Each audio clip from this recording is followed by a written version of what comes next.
Hey folks, Joe checking in here. I've got a video for you today on the biggest financial problem in our country, and I think it comes down to two main things, right? Addressing the financial situation in our country. So we've got a lot of our people are living paycheck to paycheck. We've got a lot of people that are in debt.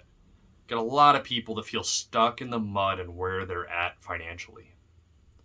And I think it comes down to two main problems, and I'm going to also provide two solutions.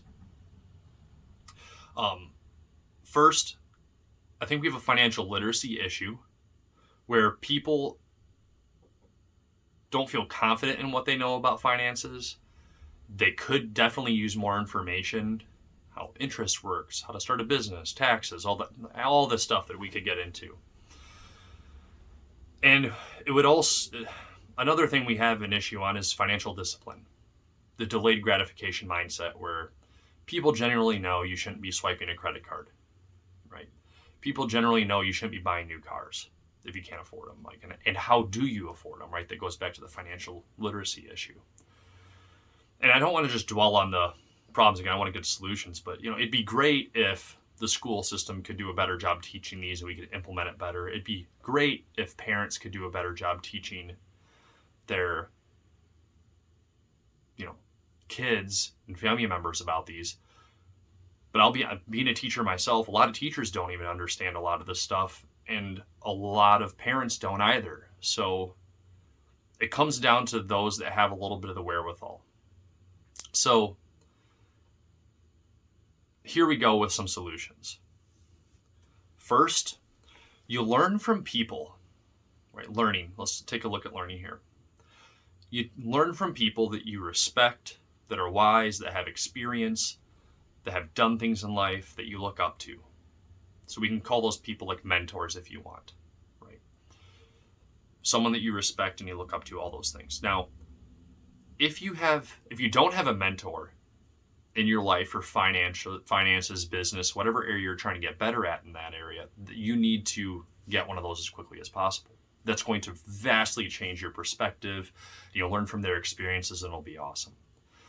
I really think that people that are financially literate do need to really start giving back in a much bigger way. Like, that's part of the reason why I have this channel, is because I want to share the little bit that I know with people, because I've done a few things over the last 5 years and they've worked out really well for me, right? Investing in real estate, investing in stocks, being financially frugal, having a high savings rate, all those things really help me out. And it's made a lot more areas of my life a lot easier. It takes pressures off, right? I still can't sometimes get the jar off the top of the pickle jar, but I've got other problems too. So that's the first thing, is getting mentors. Like, that would really help us out. The second thing, and I think if you're going to draw anything from what I'm saying today, this is the biggest one, and it's identity. So shaping your identity to be someone who's good with money, if we can start that at a young age and work it up, even if you're 60 years old and watching this, if you change your identity, you would be amazed at what you can accomplish in the next 5 years, next 3 months even. Like, I'll reference Dave Ramsey's got a great program, The Baby Steps, that gets people out of debt, and people can literally, like, he posts them all over his Instagram. People are just getting out of debt left and right in a matter of months, a year, or 2 years. An insane amount of debt. We're talking 5 figures to 6 figures, because they radically change their identity and he helps them do so. So getting back to the identity thing, be very aware. This is actionable items now for you. Be very aware of what you say to yourself and to other people. Now, most self-talk that we say to ourselves is negative, and I do it too. It all happens, but try to make sure that you're determining what's accurate and what's not accurate. The second thing would be, what are you saying out loud? Because that's like you're establishing your identity to other people, right? I'm broke. I live paycheck to paycheck. I'm not good with money. Oh, I spend. Oh, I'll just swipe my credit card. And a litany of other phrases like that. Watch those carefully. You're shaping and concreting your identity. whatever, if you want to change that, you need to be radical with something that you do to make an emotional shift in your life, right? You need to do something that's going to put you out of your comfort zone. Quick example, 75 hard. I wanted to lose some weight. I wanted more mental discipline. So I signed up for 75 hard. I told a few people in my close group that I'm doing this, and they were going to hold me accountable. I could have posted it to Facebook, or I don't know, I got like 1,000 friends or whatever on there, and everybody would be alerted, hey, Joe's doing this, and in 75 days, if he's not done, he failed, and shame on Joe, right? Like, I'm committing to something, I better do it. Now, you don't need to post it on social necessarily, but you need to hold yourself accountable and keep your promises to yourself. Like, keeping promises to yourself is the number one thing for discipline. So for your identity, do something. If you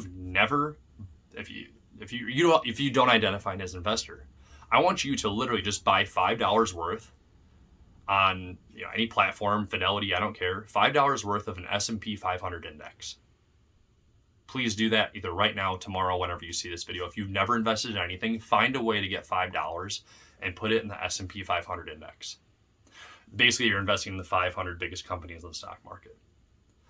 Like, if you've done that, you are literally now an investor. Now, you've got some homework to do. You need to start reading books.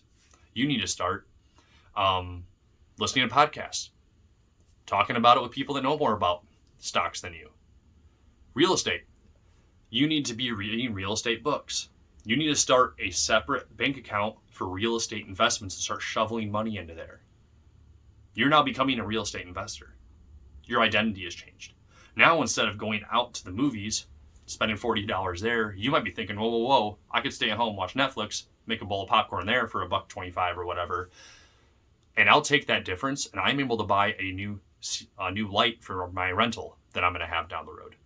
You start putting together those dollars with a mission. They have somewhere they need to go. They can't go other places. Right? Just like if you're losing weight and you're going to eat a piece of cheesecake that's 400 calories and you were on the treadmill earlier that day and you worked your ass off for 30 minutes and it said you burned 300, you're like, holy smokes, I can't be eating cheesecake like that. And your identity will change. So do something. Reach out to me, right? If you know nothing else. Like, Joe, I'm in debt, or Joe, I'm looking to start a business. Joe, I'm looking to buy my first real estate deal. I'll help you for free. And if I can't give you the best information, which I can't necessarily, depending on what type of business or whatever you're structuring, I have people in my circle that I know will love to help you out for free as well. Do something to change your identity and make a move. Okay, so actionable items. Get a mentor if you don't have one, wherever you're trying to get better in life. I don't care if it's health, relationships, investing. I talk more investing on here, but get a mentor and then change your identity. Okay, do that. That will radically change your life.